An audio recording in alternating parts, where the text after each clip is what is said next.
Міне бүгін 30 январь. Мен сіздерге осы Ливгуд клубында бармы білесіздер, Назигул есімім.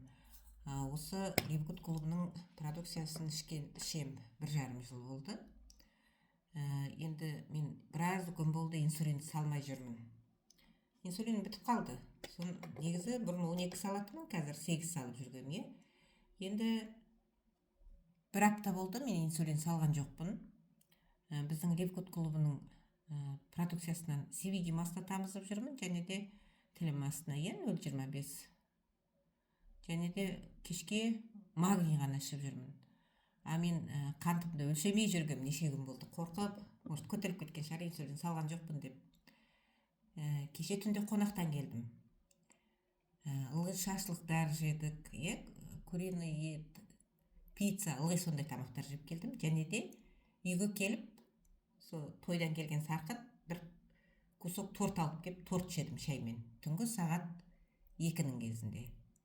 Енді таңертең бүгін қантым деген шырқап тұрған шығар деп қантымды өлшесем, қараңыздар, менің қантым инсулин салынбаған. Түнде қонақтан келдім.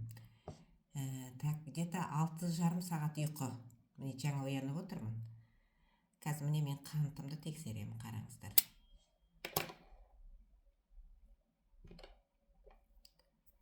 Қазір міне несін салам.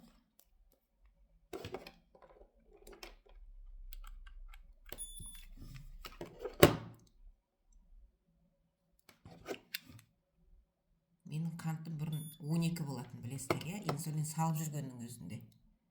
Қазір қараңыздар, 8 ғана болып тұр екен.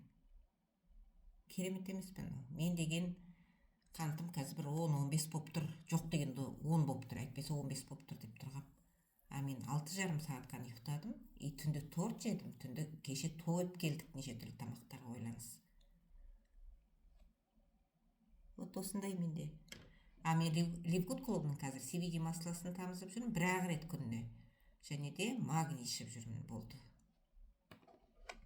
Ойлаңыздар, қандай керемет біздің Ливгуд клубының продукциясы.